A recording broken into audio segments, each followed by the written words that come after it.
I know you guys miss me. Oh man, I needed that time off.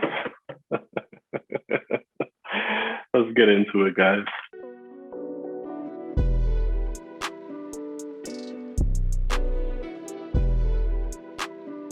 So today we're gonna be talking about the honeymoon phase.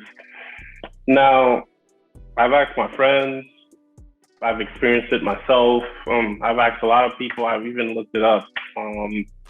Scientific American has the honeymoon phase defined as that magical time when your partner is still perfect.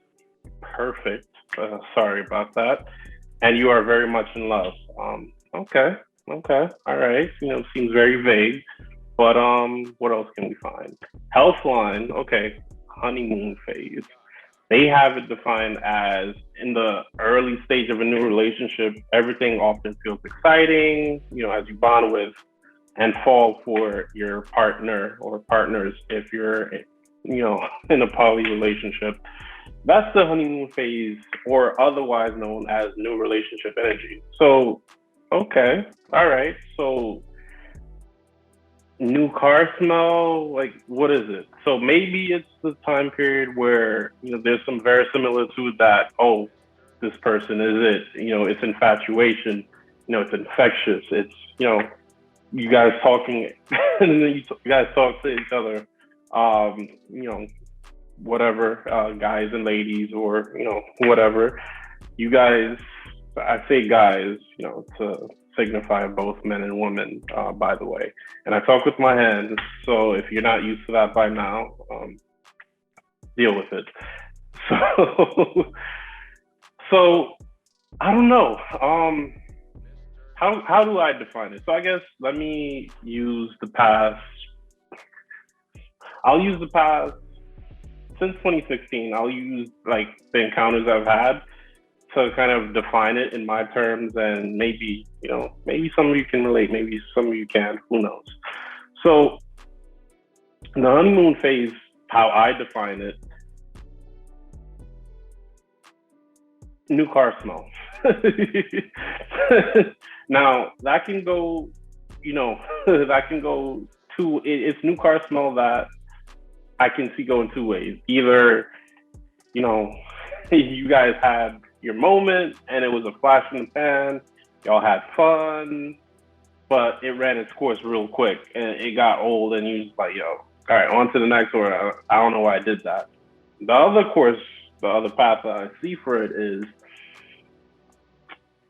you actually learn things you didn't know about yourself, because that other person, while they are perfect to you in the sense that, oh, been looking for this in romance,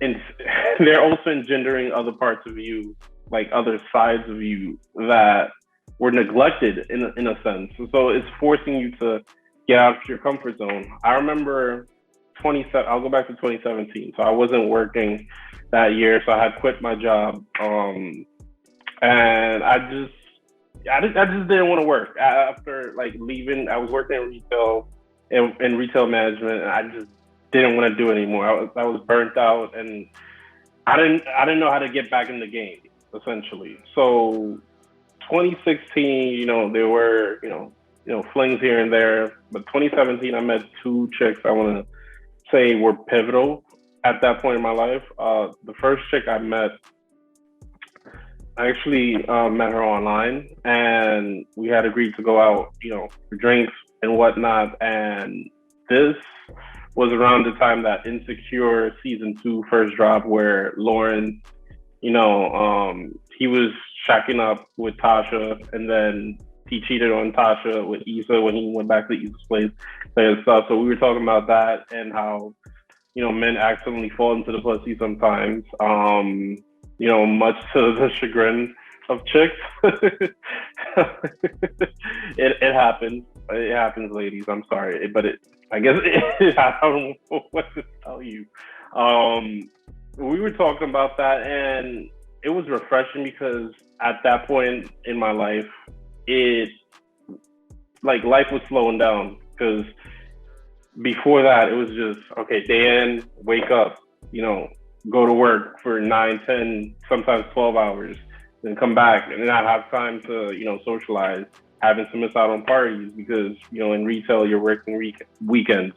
So, going through all that, this chick, she was refreshing. She was a change of pace. Now, granted, it didn't last long at all. Like it lasted maybe a few days. like, like I was in a point where mentally I just didn't feel like I was in a space where I could provide, I could be there.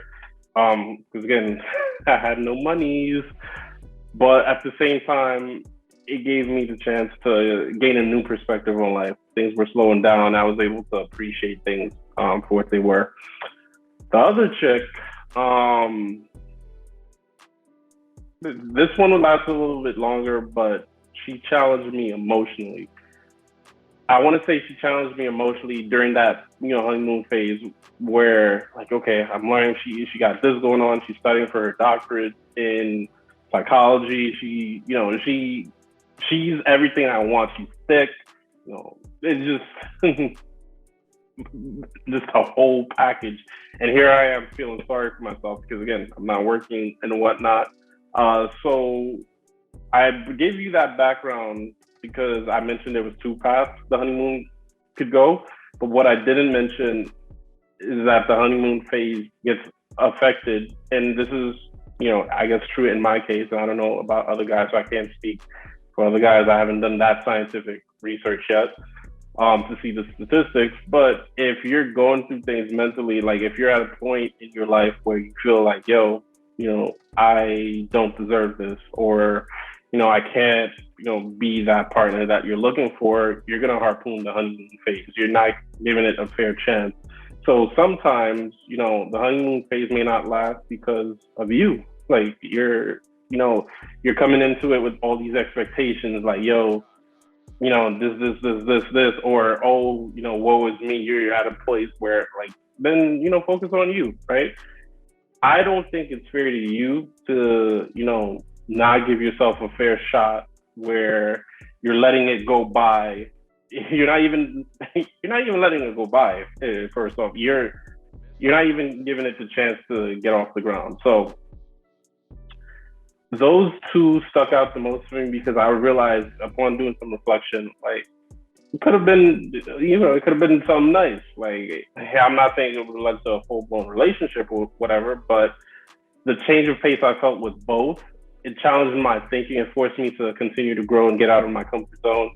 It was refreshing. So had I not been in my own head, had I not been, battling whatever I was battling with at that point in time, might have went even further. So I know some people say it can, last weeks, a couple months to even 6 months or even a year. But honestly, I think it's all contingent on where you're at in life, number one.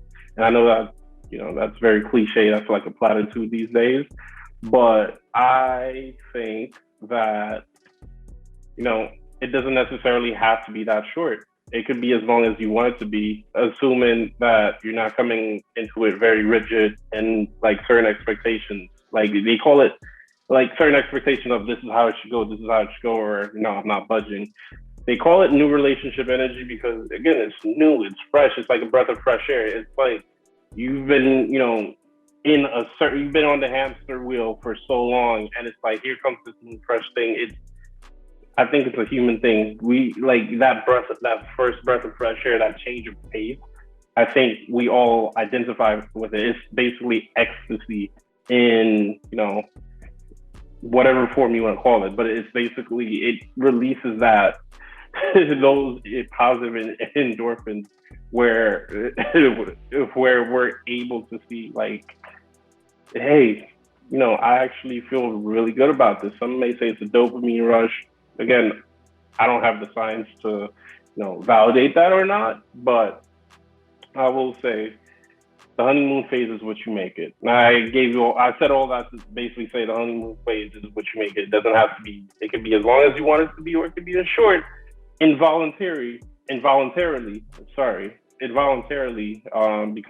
you don't come into it with the right mindset, and the right mindset is to be open-minded. So that being said, guys, like, comment, and subscribe. I know I was away for a month.